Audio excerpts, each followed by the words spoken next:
Hello, friends. I'm Sannidhi. Welcome to the world of taxes. Today, I'm going to explain the various impact of GST. First, we see the introduction of goods and services tax. The goods and services tax or GST came into effect on the 1st of July 2017. The aim of introducing the tax was to replace all the existing indirect taxes with a single comprehensive tax. Through GST, all indirect taxes such as central excise tax, service tax, VAT, and entertainment tax were consolidated. So, a goods and services tax bill introduced in Lok Sabha in 19 December 2014. On 30th June 2017, during a special parliament assembly at night, Indian Prime Minister Narendra Modi addressed the nation and launched the goods and services tax in the Central Hall. Next is, what is GST? So, GST is one tax for one nation. Goods and services tax is levied on the manufacturing and sale of goods and services across the country. Here, the tax is charged at every stage of the manufacturing process. GST is applicable for the customer as well as the manufacturer. The main aim of the government is to bring India in an umbrella of one tax, promoting the one nation, one tax system.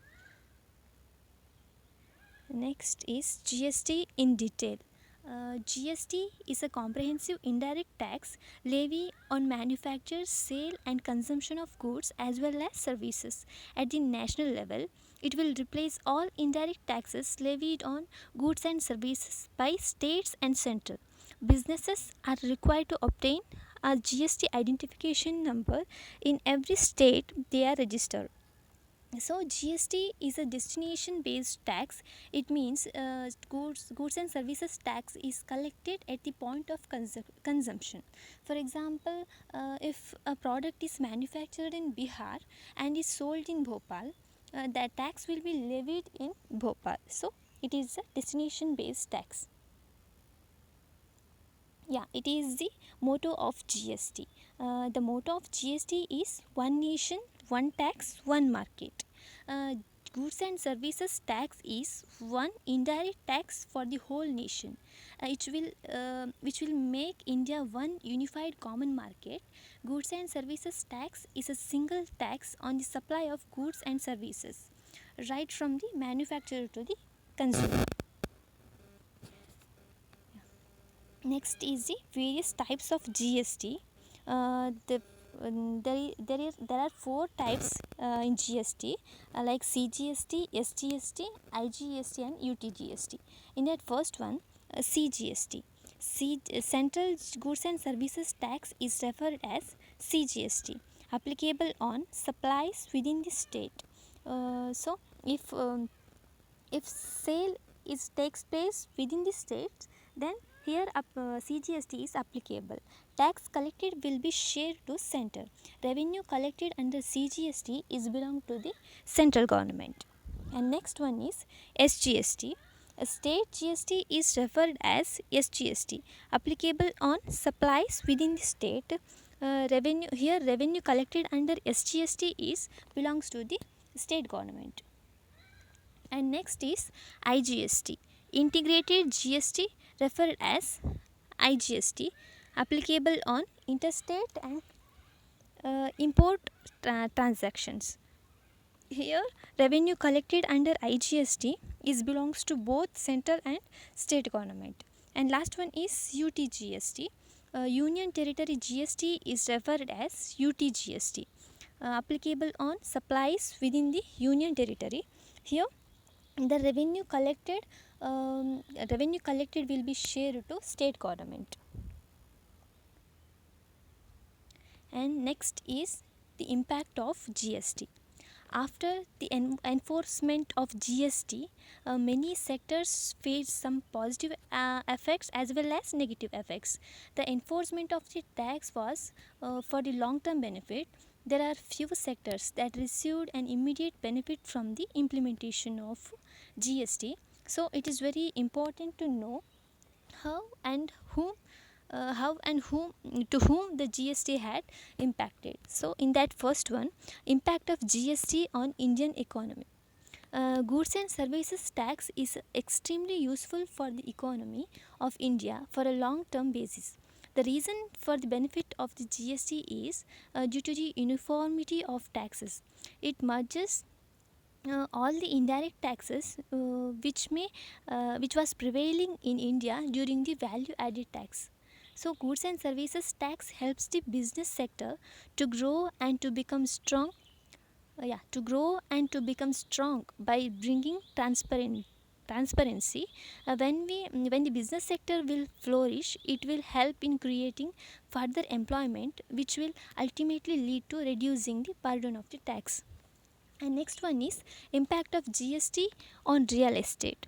The imposition of goods and services tax has become positive impact on the property and real estate. Property buyers are in profit due to the goods and services tax. The 12% goods and services tax charges of property value are liable on all under construction properties. It does not include the stamp duty and charges on the registration. There is an increase in the profit for the builders and developers due to the input tax credit. So this will additionally pass the profit to home buyers. And next one is impact of GST on banking sector. With the imposition of goods and services tax, the banking sector become more expensive. Previously, before enforcement of goods and services tax, the tax on all services relating to the banking sector was 15%. But after the enforcement of GST, the tax rate on all banking sector was increased to 18%. And next one is in simplification of the tax structure. Goods and services tax has simplified the taxation system of the country, as GST is a single tax. Calculating taxes at the multiple stages of the supply chain has become easier. Through this, both customer and manufacturers get a clear idea of the amount of tax they are charged and its basis. And next is enhanced pan India operations. Now, companies can avoid taxation roadblocks such as toll plazas and checkposts. Earlier, these created problems, including damages to unpreserved products while transporting them. So, manufacturers had to keep buffer stock to make up for the damages. These overhead cost of storing and warehousing hamper their profit.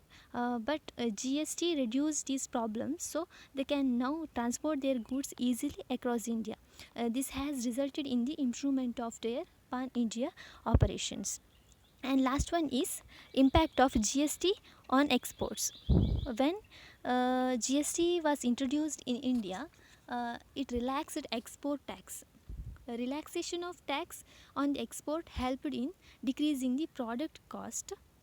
There is also a relaxation in the availability of input credit on all related services. So ultimately, this will help the country to grow in the economic sector, as the export industries will furnish. In industries will flourish due to relaxation in the export tax. So finally, I want to conclude that the main aim of the government is to bring India in an umbrella of one tax, promoting the one nation, one tax system. Implementation of goods and services tax substituted the regime of value added tax in India. It merged all indirect taxes which was prevailing in the country during the VAT regime. So, a goods and services tax is a value added tax which is levied on both goods and services across the country. GST replaces 17 indirect taxes. This new tax provides single window to all indirect taxes. So imposition of GST was a big task in a country like India, where new changes are not easily accepted. So it was a complex system to understand at first, but later it is coming out as a long term benefit for the country. So these are all about the impact of GST. Thank you.